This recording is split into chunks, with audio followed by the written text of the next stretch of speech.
लोकसभा में फिर स्पीकर बने ओम बिरला। स्पीकर बनते ही इमरजेंसी की निंदा और मौन। कांग्रेस को जमकर दिया फटकार। विपक्ष भड़का तो हो गया हंगामा। माननीय सदस्यगण, ये सदन 1975 में देश में आपातकाल इमरजेंसी लगाने के निर्णय की कड़े शब्दों में निंदा करता है।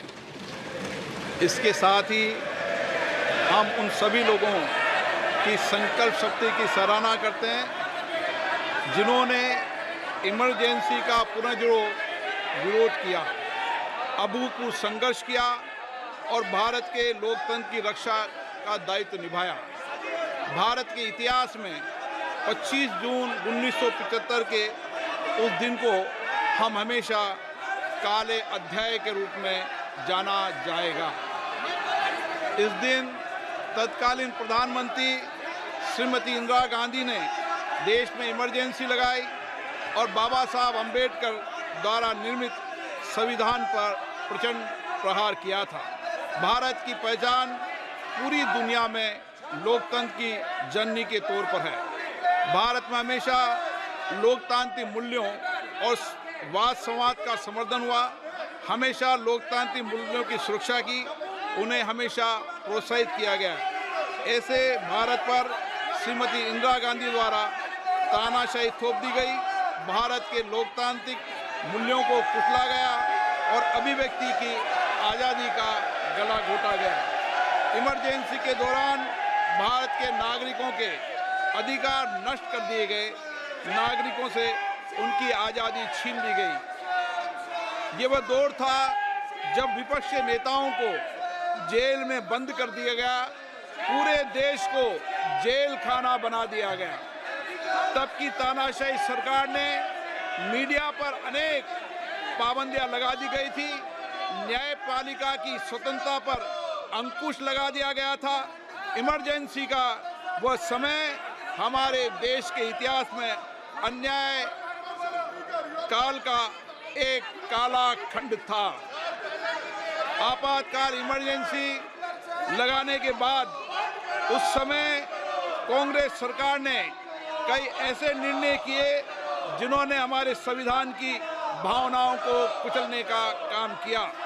क्रूर और निर्दयी maintenance of internal security act Misa में बदलाव करके कांग्रेस पार्टी ये सुनिश्चित किया कि हमारी अदालतें मीसा के तहत गिरफ्तार लोगों को न्याय नहीं दे पाए।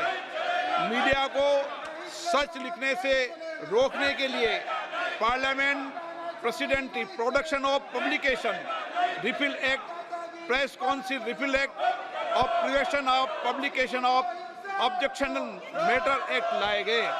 इस काले खंड में संविधान में 38वां, 89वां, 40वां, 41वां, 42वां संविधान संशोधन किया गया। कांग्रेस सरकार द्वारा किए गए संशोधन का लक्ष्य था सारी शक्तियां एक व्यक्ति के पास आ जाए, न्यायपालिका पर नियंत्रण हो, संविधान के मूल सिद्धांत खत्म किए जा सके। ऐसा करके नागरिकों के अधिकारों का दमन किया गया और लोकतंत्र के सिद्धांतों पर आघात किया। इतना ही नहीं, तत्कालीन प्रधानमंत्री श्री इंदिरा गांधी ने कमिटेड ब्यूरोक्रेसी और कमिटेड जुडिशरी की बात कही, जो उनकी लोकतंत्र विरोधी रवैये का एक उदाहरण है। इमरजेंसी अपने साथ ही ऐसे असामाजिक और तानाशाही की भावना से भयंकर चुनौतियों को लेकर आई, जिसने गरीबी, दलित और वंचितों को तबाह कर दिया।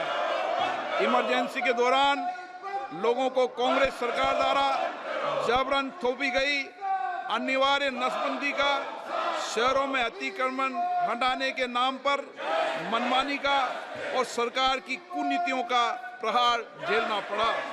ये सदन उन सभी लोगों के प्रति संवेदना जताना चाहता है।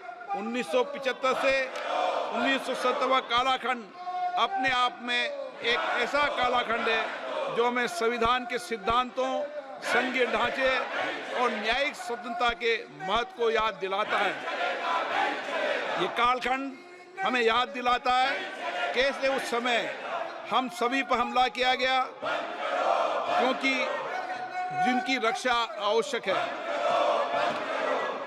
ऐसे समय में जब आपातकालीन इमरजेंसी के 50वें वर्ष में हम प्रवेश कर रहे हैं, ये 18वीं लोकसभा बाबा साहब अंबेडकर द्वारा निर्मित संविधान को बनाए रखने, इसकी रक्षा करने और इसे सुरक्षित रखने की अपनी प्रतिबद्धता को दोहराती है। हम भारत में लोकतंत्र के सिद्धांत, देश में कानून का शासन और शक्तियों का विकेंद्रीकरण अक्षुण्ण रखने के लिए प्रतिबद्ध हैं।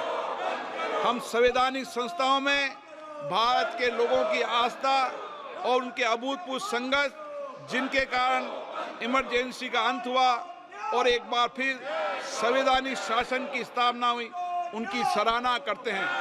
1975 में आज 26 जून के दिन ही देश इमरजेंसी की क्रूर सच्चाइयों का सामना करते हुए उठा था। 1975 में आज ही के दिन कैबिनेट ने इमरजेंसी का पोस्ट फैक्टो रेक्टिफिकेशन किया था। इस तानाशाही और असंवैधानिक निर्णय पर मोहर लगाई थी।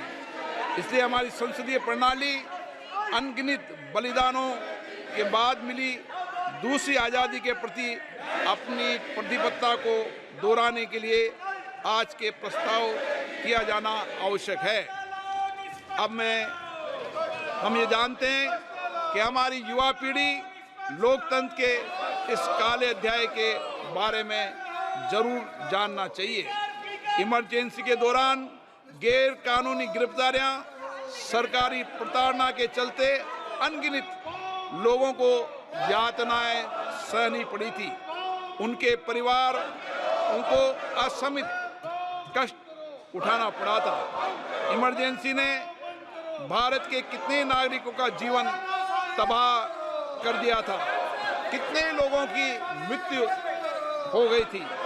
इमरजेंसी के इस काले खंड में कांग्रेस की तानाशाह सरकार के हाथों अपनी जान गंवाने वाले भारत के ऐसे कर्तव्यनिष्ठ और देश में प्रेम करने वाले नागरिकों की स्मृति में हम सब 2 मिनट का मौन रखते हैं।